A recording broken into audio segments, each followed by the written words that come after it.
Ja, welkom weer bij Neet op Vreed. Marjoen, de man die dit betocht had.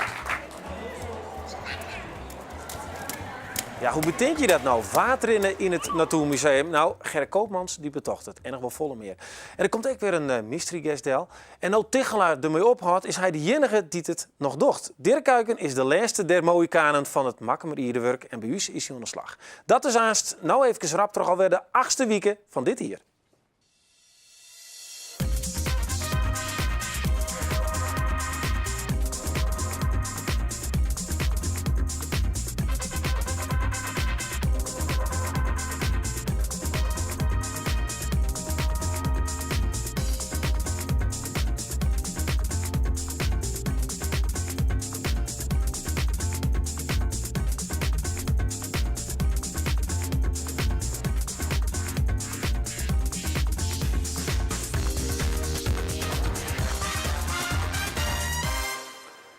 Het wie weer een topweekend van al die pakers en beppers die het in de vakantie op de been passen moesten. In de Frieske musea die dienen er van alles om die pakers en beppers wat om hand te jan. En het Natuurmuseum Friesland hiermee het water in weer een klapper in huis. Het Saffels de succes van directeur Gerrit Koopmans. Goeie. Ja, ik zei dat wel. Saffels de succes van Gerrit Koopmans. Jou zullen zeggen, we doen het met je al, maar toch wel een beetje van jou. Nee, het is teamwerk. Zoiets kan je niet in je eentje doen. Hè? En je moet met mensen dit samen doen, met ook externe vrijwilligers erbij, zoals nu met de Waddenvereniging. We zijn natuurlijk maar een klein museum, dus dat kunnen we ook niet met de vaste crew doen. Dus er zijn ook altijd externe mensen bij. Dus we doen dat allemaal samen. Ja, en ik zeg, ik krijg nog van de uitsturing, je je telefoon, pak niet even en dan krijg je een sms. Ja. Wat zie je erin? De laatste stand voor vandaag. En we hadden ruim 1400 bezoekers vandaag. En dat is de zoveelste topdag. We hadden 3 dagen achter elkaar 1500 plus. En het weekend was heel goed. Dus we zitten nu al op 7500 bezoekers in deze week. Ja, kon je er wel even tussenuit? Ja. Want ik weet dat alle meiwerkers, die mooie vakanties, net vrij nemen. Ja, wij zijn anticyclisch. Hè? Dus als de BV Nederland ontspant en recreëert, dan moet het museum aan het werk. Hè? In de kerstvakantie, voorjaarsvakantie, herfstvakantie. Dat hoort er nu 1 keer bij. We zijn ook in de weekenden open, dus dat is nu 1 keer... Maar je moet dus echt net een vrijdag opnemen? Jawel.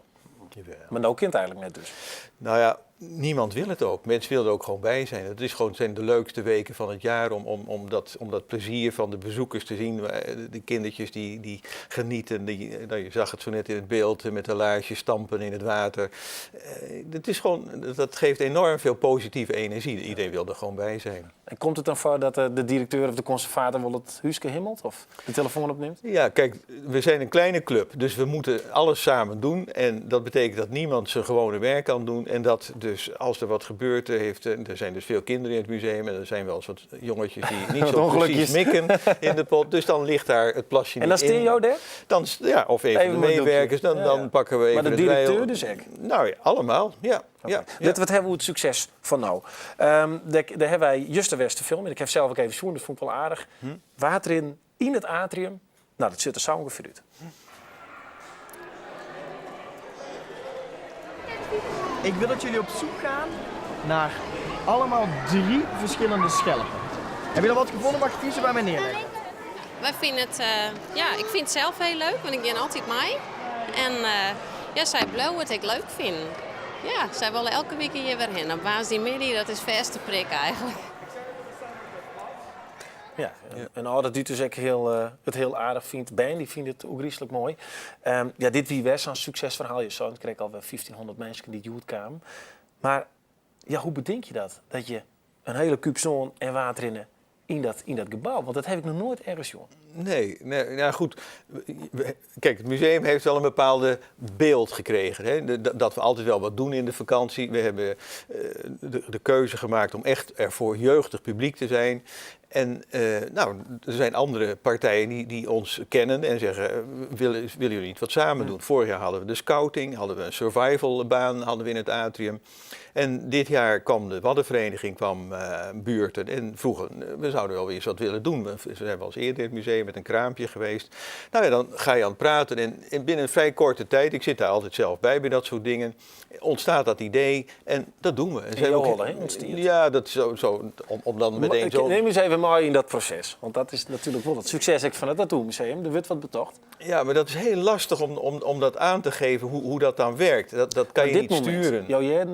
De Waardvereniging wil wat, een stand. Ja. Nou, en wij zoeken om mensen erbij. Dus ik denk, we moeten wel weer die week vullen. Hoe lukt ons dat weer? Dan komt zo'n waddenvereniging. Dus die willen gewoon een kraampje. Maar dat is te weinig, dan is het atrium niet vol. Dan moet ik weer allerlei dingen erbij. Dus ik denk, we moeten het alleen doen met de waddenvereniging. Maar dan moet het wel volkomen. Er moet ook weer iets gebeuren, waardoor mensen denken, daar moeten we bij zijn. Nou ja, en dan is dat idee is er gewoon. Ik weet niet hoe je zou nog even nog wat zo'n horen. Ja, laten we dan dat wat ervan maken. Dat er dus ook echt Leeuwarden wordt. Want zo hebben we ook de stad omgedoopt. Dat is niet zo goed opgemerkt. Maar we hebben alle plaatsnaamborden bij de invalswegen. Dus dat is net slagen dus? Nee, dat is te subtiel gedaan. Maar we hadden dus overal Leeuwarden hadden we overgeplakt en Leeuwarden van gemaakt in de nacht. Maar dat is dus door de gemeente nu weer weggehaald. Maar het was wel een leuke truc. Maar dan ontstaat dat er dus en dan lees je dat voor. Maar je bent net alleenig. Nee. Wat zei ze die mijwerkers van jou dan? Hij is helemaal gek? Nee, dat is het leuke natuurlijk van de ploeg. Iedereen heeft nu wel een beetje het idee van we moeten inderdaad dingen doen. Je kan niet meer in deze tijd een museum als het onze gewoon de vitrines vullen, een bordje erbij, het lampje aandoen en dan komen de mensen wel. Er moet wat gebeuren. En ik vind ook dat dat nodig is. Dat je een museum, daar zit publiek geld in, er zit overheidsgeld in. Dus we moeten ook zorgen dat we ons geld waard zijn. Dat vind ik belangrijk. Ja, maar net elke niet is zo creatief als jou dus. Nee, maar goed, de vraag is van willen de medewerkers dat? Nou, die zien dat ook. Die voelen, als we op deze manier aan het werk zijn, dan gebeurt er wat in het museum. Dan is dat een bruisende plek. En daar wil iedereen graag aan meewerken. Dat voel ik gewoon. Dus het kost ook nooit moeite. Er is ook niemand, het is net over van, wil iemand een vrije dag of vakantie? Nee, mensen willen er gewoon ook bij zijn. Want dit is gewoon leuk werken. Mm-hmm. Ik weet dat jou een keer met haar in het museum en dan zag je uit op het atrium. We dus al die banden en al die huiden met een pakers en beppers zitten. En dan zag ik me een hele tevreden directeur van me, met de foto omheen en die zit dus een paar keer. Wat gaat er dan door je heen? Nou, ik geniet. Ja, als je ziet, we hadden dus nu die waddengidsen erbij. Hele gemotiveerde, gepassioneerde mensen over het wad. Je ziet ook hoe ze die kinderen de aandacht weten vast te maken. En dan zie ik even verderop, die ouders die mogen niet in die waddenbak. Die staan op dat vlondertje en die staan ook te genieten. Want die zitten naar hun kindje te kijken of naar hun kleinkind. En die zie je gewoon genieten op die gezichten van, kijk, hij heeft plezier. Dus die ouders hebben ook plezier. Het is ook makkelijk scoren. Hè? Dat leuke hebben we al de stekband. Hij is in de ballenbak hek, maar dit is oors. Ja, het is natuurlijk wel, het is aan de ene kant een beetje vermaak, maar het is wel voedzaam. Hè? Ik zeg wel eens, we doen net alsof we een snelle hap leveren, maar ondertussen krijgen mensen een hele verantwoorde maaltijd. Er zit heel veel voedingsstoffen in en het is goed wat we aanbrengen. Omdat het natuur is. Precies, en cultuur. Ja. Zit er dan wel eens een liedjonkje daarbob in die directeur Romte? Van jou? Jou als liedjejongen? Nou, hoe bedoel je dat? Nou ja, ik denk, als je dit bedenkt, maar jezelf ook nog wel ergens een band in jezelf zit na. Ja, ik ben natuurlijk afkomstig uit het onderwijs. Ik ben natuurlijk gewoon schoolmeester. Hè, dus ik hou ervan dat mensen iets leren. Ik vind het fijn dat mensen ergens zijn geweest en daar vandaan gaan en het idee hebben, dat wist ik niet. Mm-hmm. Of wat interessant, of wat is er toch veel te weten. En of dat nou over, hier in mijn vorige functie, over de oorlog gaat, of in dit geval over de natuur. Er is zoveel interessants te weten. En we leven natuurlijk in een tijd dat informatie niet maar in theoretische vorm makkelijk over te dragen is. Dus wat we hebben bedacht is toch een hele aansprekende vorm. En ondertussen brengen we dan toch wel heel veel, geven we door aan informatie. Maar je krijgt dus nou en dat Jerk op redactie zelf, er zei een collega van mij die zei, mijn jongste zei toen ik wil naar het Natuurmuseum dit weekend. Ja. Nou, had je dat, hè? Ja, ik zeg wel eens voor de grap, wij zijn het museum waar de ouders vragen wanneer gaan we nu naar huis. Mm-hmm. Dat is mooi. Ja. Dat heb je ook mooi al jezelf te danken. Ja, maar ik sta wel op de schouders van mijn voorgangers. Hè. Ik vind het toch wel belangrijk om te zeggen ook, kijk, het is begonnen door een gepassioneerde verzamelaar, Voegeltje Bos. Nou, die man die heeft die collectie, dat blijft natuurlijk de basis van een museum. Toen kwam Gert Stobbe, die heeft er een museum van gemaakt. En Harry Wijnands, mijn voorganger, dat was echt een visionair, vind ik. Die heeft Friesland onder water bedacht, die heeft dat dak daarop bedacht. Dat zijn dingen die, dat heb ik niet zo, dat conceptuele. En die heeft heeft toen die keus gemaakt van het moet op kinderen gericht zijn. En nu kom ik, de schoolmeester die wat op publiek richt en kopt de bal erin. Zo zie ik het. En ik kan even zien hoe dat eruit zit, want we hebben een paar van jouw hoogtepunten achter elkaar zitten. Oké. Dan moet je maar even vertellen wat we sjuggen. Oké. Dit is... Dit is denk ik de Wilde Waterweek. Toen we met Wetses en Friesland Unlimited in de herfstvakantie... Nou, toen hadden we dus ook zo'n bak met water erin, hè, waar je in kon plensen. Dit is met Eet- en Weetweek, denk ik. Ja, dus er kwam ook nog een hele leuke spin voorbij. Ja. Ja, dit is het Eet- en Weethuis. Ja, diploma. Dit is de meest succesvolle tentoonstelling met de grote dinosaurussen. Toen hadden we 20.000 bezoekers in een maand. En dit is denk ik vooruitwijzend op een plan wat we voor volgend jaar hebben. Ja, want dit wie een fragment uit een trailer van Erik in het, of het kleine insectenboek. Ja. En dat wil je ook nooit uit. Een jongetje die het zoiets is dat alles grut wordt. Ja, wij zitten als museum midden in het project De Kening van de Grijde. Hè, waar we het hebben over het redden van de grijdevogels. En met name dan gericht op de grutto. En dat is een heel project met het aankopen van landen en allerlei beheersmaatregelen. Maar wij zijn het instituut waar we met het grote publiek erover willen hebben. Dus we gaan volgend jaar een tentoonstelling maken waar de mens als zich klein voelt. En waar de grassprieten 2 meter hoog zijn, wormen met de doorsnede van een rioolpijp, paardenbloemen, afmeting, lantaarnpaal. En jij als mens bent dus een insect. En je ziet dus op die schaal wat er allemaal wel niet leeft in die weide. Dat is ook een jungle op zich, aan klein gevriemel. Maar dat is dan opeens heel groot. Dus dat gaat denk ik wel een belevenis worden. Ja, dat wordt wel een belevenis. Dat is het kernwoord wat je zei. Maar je moet er altijd meer hoe die drempel heen. Het moet heel iets beter. Is dat ook een druk die je viel? Nou, soms wel, ja. Dat als we weer over na moeten denken, hè, van oh jee. Maar de grap is, er komt altijd weer wat aanwaaien, lijkt het wel. Dus dat is met de Waddenvereniging nu zo. Zij zijn bij ons gekomen. Dus ik denk, nou ja, dat is een vogel die vliegt langs en ik weet hem te pakken. Zo denk ik maar. Maar er ben ik een heel soort museum in Friesland, die hebben dat net. Hoe kan dat? Nee, nou, een van die dingen is, ik zei net al van Harry over dat atrium. We hebben natuurlijk een geweldige plek. Hè? Dat moet je niet onderschatten als je zo'n ruimte hebt met daglicht. 400 vierkante meter groot, 15 meter hoog. Wat je daar niet kan doen van toneelconcerten, zo'n dino, nu dit weer. Ja, dat is natuurlijk een gouden greep geweest.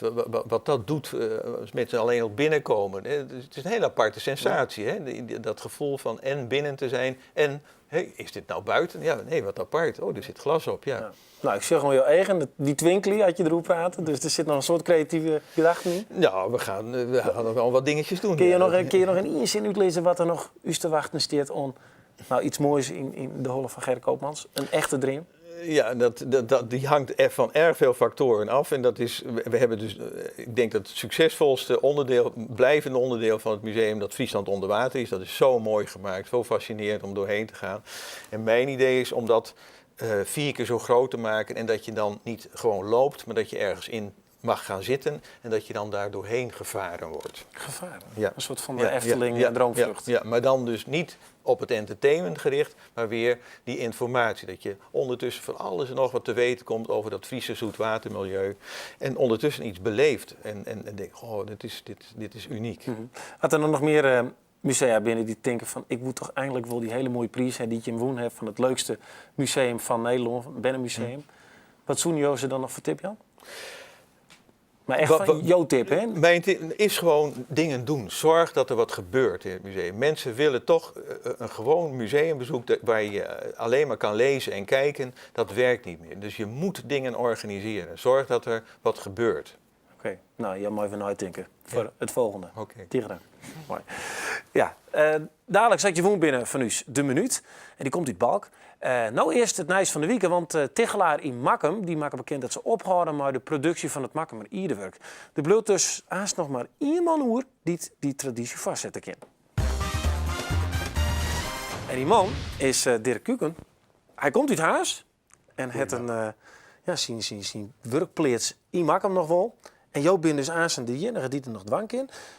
Ja, ik denk dat mensen al zien hebben wat je maakt zien, maar wat is het van mij? Nou, ik ben even maar in iedereen bezig. Dus die krijgt nou nog even een mooie rondje eromheen. Ja, prachtig. Ja, is het regen? Dat zat het wel? Ja, nou ja, op het ogenblik is het even een beetje lastig. Maar Er staan spotlights op jou, hè? ja, En dan vanzelf. mag je nog net trillen. Nee, dat prachtig. gaat wel mooi, hè? goed. Ja, ja. Schitterend dat je dat kent. Moet er even de En er zit al een contributie soort nemen. van Ravensburger-achtig dingetje op? Of is dat... Ken je dat, Ravensburger? Dan kun je van 1, 2, 3, dan kun je die kleuren zien. Er zit al een sabloontje op, bedoel ik. Dat is lullig dat je dat zegt. Ja, nou. Ja, dat is een sponsor. Dat is een priktekening met gotjes. Ja, En die ja, gebruik ja. ik dan omdat je erop delta lezen. En dan stoot ik dat terug met houtskoolpoeder. En dan krijg je al die lijntjes mooi op het glazuur te zien. Ja.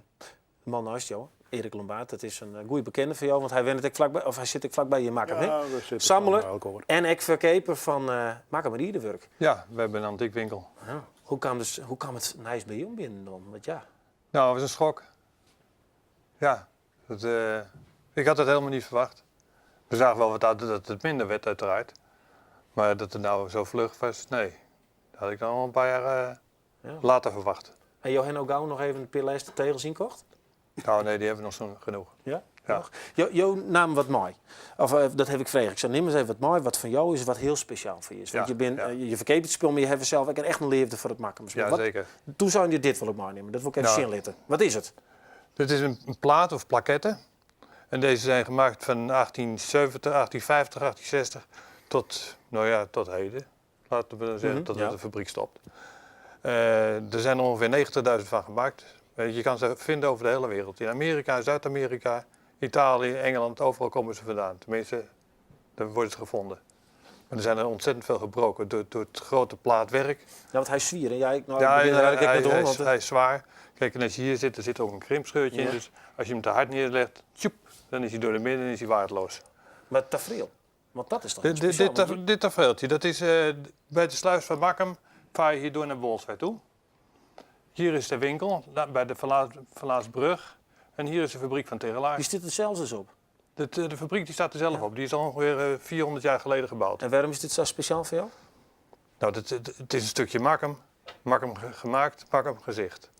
En zeldzaam. En dit zal dus verdwijnen uiteindelijk. Je Ja. zou, ik schrok ervan, maar je zegt natuurlijk wel omkomen dat die verkopen waren minder. In de jaren 80 kwamen er 80.000 mensen naar maken om te zien bij de winkel en, Ja, en ja, bij de klopt. fabriek. Nou, nog maar 10.000 of zo ook. Ja, dan is het veel. Want kijk, het laatste jaar zijn ze alleen zaterdags al lopen. En tot zomerdags waren ze de hele dag open. Van de winter zijn ze alleen zaterdags open. Dus de mensen die in de winter kwamen, dus 6 maanden, die konden alleen zaterdags terecht. En er kwam door de week niks meer. Nee, die konden dus bij jou te lonen. Ja, maar als de mensen niet komen, komen ze ook bij mij niet. Nee. Kuken, want jij bent nog mooi aan de gong. Maar jij bent zo'n 60 geloof ik? Ja, klopt. Ja. Hoe lang hoor je dit nog vol als laatste die Ja. het nog officieel Makker maar Ierdewerk maakt? Beetje moeilijk te zeggen, hè. Ja. Het heb ik recht wel lang bleef je gezondheid en goed. En bleef er nog wel. Ja, maar je viel gewoon druk Maar- op de schouders, denk ik. Ja, dat wel. Maar op het ogenblik is er nog zo volle werk voor mij. Ik maak je me nog niet zorgen. Dus, Nee. wat dat betreft, dan komt het nog wel kleer bij mij. Maar ja, hoe lang het wordt, dat weet ik echt niet. Nee. Dat kan ik nou nog net inschatten. Maar Lombaard, want ja, het is dus aan zijn voort. En dan moet hij alles alleen nog maakt. Dat kan natuurlijk nooit. Ik hoop dat hij het redt en anders moeten ze bij mij maar wat tegelaarwerk kopen. Maar kun je net een warm appel doen aan al die jonge jongens of famkes die dit goed kennen? Van nou, ga niet nog in de leer. Ja, dat is altijd nog een stille wens van mij dat er iemand is die zegt van nou, ik start weer een nieuw zaakje op. Want er is wat mij betreft toch genoeg animo voor. Ja, wat zoet voor jou budget als het helemaal sloegswijs is, hoor. Nou, dat zou ik jammer vinden. Ja, jammer. En met mij vele mensen in de horeca. Het scheelt gewoon volk, het publiek. En jou als steeds maar kunstenaar? Ja, je bent een stuk van de traditie kwijt nou. Want ik bedoel, hoeveel eeuwen is het er al? Je maakt hem. En dan ineens dan houdt het erop. Ja, dat is een vreemd gevoel eigenlijk wel. En als je dan denkt van ja, je bent er nog zelf een beetje mee bezig. En dat het dan op een bepaald moment ik ophoudt. Ja, wat dan? Ja. Dus ja, er zijn wel mensen die maatje wel wat hier de werk. Maar specifiek dit, dat kom je eigenlijk net met in. Nee. Dus, Nou, het is een droevige week geweest, maar Joachim verder. Tegen dank dat je hier komen wonen en dat het toch nog een heel soort leven is voor het Makker maar Ierdewerk. Ja, dat dankjewel. is En zeker nog. ik zou zeggen, nog maar even lekker verder. Want het is Ja, nog lang net we kleed. Dit maken- wordt het zeker nog een paar dagen, denk ik. Ja, nou, ik denk dat het uitzending wel uit door. Oké, maar lekker verder. En je maar, want we gaan nu naar de mystery guest, maar ja, even een vraag stellen aan die persoon die erachter zit. Ja? Oké, de mystery guest. Oké. En dan zou het mooi zijn als je even... Oh, er binnen 2. Dan moet je even een vraag stellen. Is de... Beter zien. Weet je het al? Ja. Ik heb geen idee. Janne, nou, ik je denkt er nog maar even na, ik jij wat, Jere. Steeds maar. En een vrouw. Zonder een vraag te stellen, Jan Arends en Marijke Geertsma. Steeds dat goed? Ja, klopt. Ja. Nou, kom dan maar. Kom maar op de bank.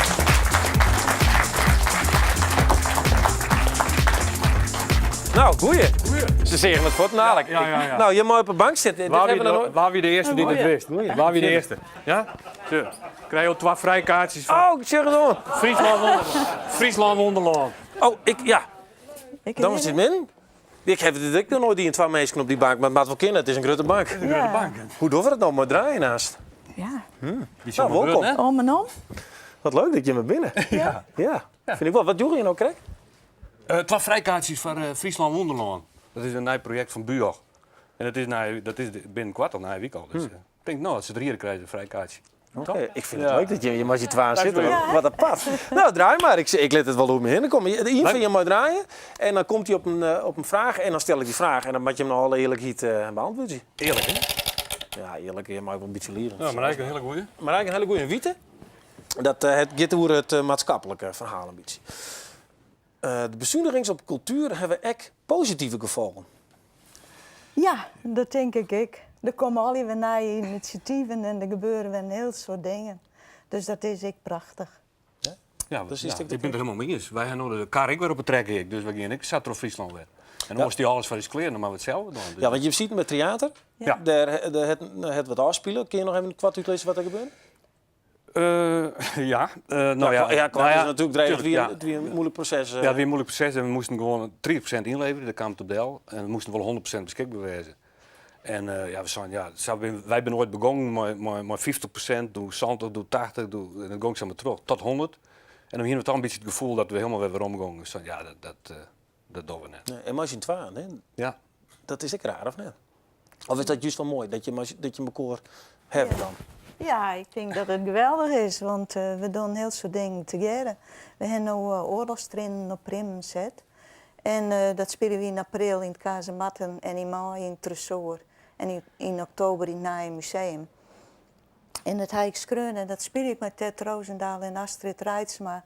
En Jan regisseert het en die geeft ik maar de vaststellingen maken. En ik zit achter de knap, want we moeten Zunen gewoon natuurlijk. Maar is dat dus het positieve erop? Dat is dat je hem nou hele naaie creatieve dingen onboord? Ja, vind ik wel. Ja, en we doen ik weer oren dingen. En het kan alweer weer hier met vrij en bezig geweest. Maar hier het... Wat had je nou een cijfer maken voor de situatie bij het theater en hoe je hem daar altijd te spelen hebt en hoe de situatie nou is? Hoe vergelijk je dat dan? Nou, ik hier eerlijk zou net verwachten dat ik naar zo'n hier dat ik de bewaarraadjes zoek. Dat het wel zeer dienen. Maar op een gegeven moment dan moet je er tot de knop om en dan dus ja, het is iets minder vers natuurlijk. No? Je had toen toch gewoon een vers contract en je wist wij ontavien en dat we moeten het nou weer ontdekken, dan komt het op Del. Maar dat is ook wel leuk, hè? Lijkt me spannend. Ja. Je hebt gewoon het hele land vertrouwen. En dit even ze maar zijn vrijkaartje, dat is ook altijd leuk nog. Nou, jou dan maar slingeren, want er zijn nog een heel soort vragen. Oké. Een beetje speeltiegevoel krijg ik met hem op de bank. Ja. Doe je hem natuurlijk wel speeltjes trouwens? Nou, vakantie wel, hè? Maar natuurlijk er komen net een speeltjes thuis. Wat voor speeltjes bedoel je? Is dat persoonlijk ook nog net weer trouwens, hè? Ik zie door Rummy Cup te tanken, maar je moet doorzien hollen, hè? Als man en vrouw alle dagen maar ook een werkje, dat is vreetje een probleem. Nou ben ik het. Maar ik eerst even, ja, dat is de maar. Ja, dat is de vrouw eerst. Mooi in succes. Nee, Nee, wij kunnen heel goed together trooien door, maar ik met werk. En, maar we kennen thuis ook heel goed hout hangen en dat soort dingen. Dus wij dachten, ja, en we hebben thuis verbouwd. Nou, dat is wel echt de test, hè? Verbouwing. Ja, maar ik dat vind wel leuk en ik heb het goed. Dus, maar ik op toneelgebied ken we heel goed. Vind ik dat we elkaar heel goed aanvullen. Ik denk wel eens dat ik zou er heel moeilijk. Het zou voor mij heel moeilijk wezen ook iemand hier die net toneel-minded weer. Dat ligt bij volle ingewikkelder dan. Wij weten precies wat we elkaar hebben.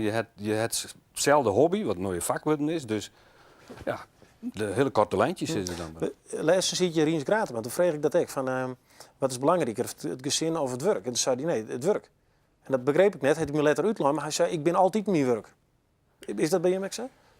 Ja, dat is natuurlijk wel zo, je leven is je werk, maar uiteindelijk binnen de band wel heel belangrijk. Hè? Uiteindelijk het belangrijkste en gezondheid is het allerbelangrijkste, denk ik. Maar heeft hij nou iets van zo'n ding, of heeft hij een bepaalde karaktertrek waar je denkt, nou, dat hier die leven net, dat maar wel voort? Ja, dat zal vast wezen. Maar dat ging ze je dat rijden. Nou, dat is echt positief. Ja. En zij is wat voor je het achter, misschien is ik een positieve. Nou, nee, maar Rijke Biet had altijd oerse in vast en dat is heel positief. Dat vind ik echt, want die krijgt echt dingen vallen. Die had iets van, vergin ervoor. En soms heb ik wel iets meer dat ik denk van, nou, even rustig en dan komt het weer. Maar ik denk dat we dat past ik wel wat bij elkaar, snap je? Dus, ja. Stiekem trouwens vaak eens op een bank, als je het waar? Ik heb mijn eigen stoel, wel, maar ik zit net vaak op een bank. Nee. Oké, nou, je mag weer draaien We trouwens. zitten trouwens überhaupt niet zo vaak. Een Dat is een reden. joker. Ja, die joker die komt er nog wel even op, hè? Oké. Ga je nou 40 hier op een plank nog wel eens les van zenuwen? Jawel. Ik wel. Had ik dan soms steen en nou oorlogstrainen heb ik zelf schreun. En daar hebben we in Balzet de eerste vaststellingen die. En dan, dat is toch een hele grote verantwoordelijkheid, vind ik. Dus dan hoop je dat het goed gaat. Dan heb ik wel eens voor zenuwen, ja. Maar uit het hem dat iets fysieks of Nou, droege moelen of zo? ja, dat wel, ja. Dat heb je ik wel zo vaak. Ja, droege mollen en maar... Even had een je- ruske. Ja. Ja, dat moest om mijn havenklap, hè? Ja, dan wel. Maar het is bij mij altijd zo, de eerste keer publiek erbij, dat is goed net een première te wezen. Maar het is gewoon de eerste confrontatie met het publiek, waar je maken hebt. Dan liet je het zien, want je bent acteur om publiek te hebben. Anders hoor je geen acteur te werden. Maar dan als dat west is, dan is soms de première makkelijker te doen dan de eerste keer een try-out of zo. Want als wij 80 keer spelen, dan ben je net 80 keer zenuwachtig meer. Dat is net zo. Maar wel spanning, hè? Ja, ik jaren altijd even naar het geroezen moest van het publiek. En dan krijg je niet van, oh ja, ze zijn er. Hoe is dit publiek, hè? Ja, dus een beetje stil nog. Ja, stil, hè? Ze zitten gewoon echt op je. Een mooi verhaal van je te wachten. Nou, draai nog maar een keer. Dan, Ja, dan best Ik mag nog een keer. ja, even op die joker. Dat kun je toch wel manipuleren, toch? Ja. Zullen we hem toch even aan voor een grap? Jokertje. Nou, deze hebben we krekkel een beetje gewoon. Ik zie je er even een leuk minuutje. Hij staat haast een kwartet. Wat is het nieuwste wat je hem op de plank mooi maken gaat? Nou, Ja, kom op. Nou, kom op. Ja. Ik heb het eens een keer mooi maken, dat we, het heb ik misschien wel eens vaak verteld, maar de mensen die dit al weten, ja, maar het is te mooi om te vertellen. Weet je, ik speel Waar we het beppen van Dickie Modderman. En dat speelden wij in een café in Burgum, dat heette het Red Het. En Dickie begint dan te telefoneren, die is directeur, had het wakker drok. En wielst hij onder het bellen is, komt er een ober, de ober van de zaak, komt het toneel oprennen. En er weer een soort systeemplafond en hij draait er een kapotte lampen uit. Hij draait er een nijen in en zegt, hij alleen wat meer ja. Onderspeling. Ja? Hij rent eruit en toen zei hij van, wie het skoft, wil je wat bitterballen? Dat is hartstikke lekker. Die man komt nooit weer met die bitterballen. Dus we zitten te wachten, we moeten wel los, dus wij spelen. We zijn 4 minuten nog gang. Dan komt die man met die bitterballen al. En die zet dat midden op toneel. En die zei, zat er binnenballen al. En we hier zoiets van, het is een heel gevoelige scène. En Akkeratje weer er nabij, en Annie en ik. En we zien net, die ballen staan midden op het toneel. En we hier een verder Bergsma, die was chauffeur, en maar die was souffleur. En die mocht vrek de gaat bitterballen. En die ziet in de coulissen. En die denkt, vrek, die ballen die worden koud, die moeten nooit staan. Dus die kan echt, dat is echt gebeurd. Die komt op handen en voeten, kroepend, zo. Zo toneel op, heel langzaam. Rek als ze dat ze net zeer en toen lust ze dat skaaltje, zo, in de coulissen. En dan weer het voort. En toen dacht we nooit kleren. Doe jij er niet in. Maar wat wie dat voor ober dan? Wie dat een man die graag op toneel Nou, als ik dit vertelde, zou iedereen dat wie Piet, of dat wie Klaas, of dat wie Henk, maar we weten eigenlijk nog nooit hoe die man heen. Maar wie echt? Ja? Ja. Je hebt volgens mij nog een mooie anekdote. Maar dan was maar weer draaien. Wat een hele mooie anekdote is, vind ik altijd van de wie een man die kon net zo goed de tekst onthouden. En dan wordt een souffleur, hè. Maar hij zei ook op die kant binnen, Jerk die souffleur net, dus ik maar 2 souffleuses. En dan hier dus aanpraat 2 souffleuses. En hij zei, je met je hem de bek houden, was ik helemaal gek. Ik zeg wel, als ik het net meer weet, dan zit ik op het toneel, ik wil maar zitten, ik zeg maar zitten, en als ik dat zit, weet ik het dus net meer. Dus inderdaad, hij zit midden op het toneel. Hij zei op een gegeven moment van, ja, ik wil mijn zus, ik zeg mijn zus. Toen dacht zij van, ik moet instekken, dus die hield de tekst. Maar hij jette dat nog niet goed. Dus hij zei, ja, ik wil mijn zus, ik zeg mijn zus. Toen dacht zij, ik moet erin bij. Dus toen dacht ik, zijn de salut, toen zei dat wil ik mijn zus. Oké, nou wees een applaus. Zit er op 10 gedaan. Mooi dat je nog weer. Wil maar even zitten. Wil maar even zitten. Oh, er staan maar 2 mensen op de bank. Nou, het ziet er wel, misschien een orenbank, hè? Ik meer dat we er nog 2 mensen bij door. Ja, Maar, maar ik vind het wel mooi. Maar mooi verhaal. Prachtig. 10 gedaan. Nou is het theater. tijd voor de minuut. Ja, mooi bank. Ja, de minuut. Je mag komen. Denk erom, want ik geloof dat dit duur is. Dat je nou dat spullen omslaan, dan hebben we een probleem met de verzekering. Zeg het eens, we hebben de minuut van nodig. Wij hebben een minuut nodig voor een muziektheater van Concordia. Wij hebben een theater maken eigenlijk van het boek van de Egeltonzegels van Arjen Terpstra. En dat hebben we bewerken zodanig dat het een vertelling is. Dat er beelden bij binnen, dat die beelden ondersteund worden door de muziek uiteraard van Concordia. We komen met solisten, een harp, een trom, een doedelzak. En wij proberen dat verhaal, een Iers verhaal, proberen wij dus voor het licht te brengen. Ja. Je hebt nog 30 seconden voor wat zaken dat mensen het vinden kennen, of waar het is. Nou, het is in Balk. Het begint op 9 jong om 11:08 in de Paardwiezer. De Paardwiezer is helemaal verbouwd tot een kasteel. En daar is het dus. Een datum? De datum is 16 maart. Oké. Ja. Nou, dat hebben we nog wel even. Ja, dat hebben we nog wel even. Er zijn kaarten te krijgen via de website Concordia Balk, www.nl. Dus, maak je het even omdraaien. Ja. Ik weet al. Ja. Iets maar www. Ja. Nou, het zit er maar op. Nou, www.concordia.nl. Ja. Oké, fantastisch. Tieren dank. Graag gedaan. Ik doe voorzichtig. Ja, mensen, je mag zelf ook eventjes een mailtje sturen naar Netopvreed. Toch even naar netopvreed@omroepfriesland.nl. En waar witst jou hier met mij prachtig om de tafel te zien, een minuut lang te zwitten en www's trommelkoor te hellen. Maar dat maakt het helemaal niks uit. Dit wie neet, ontnij Wieke Vreed.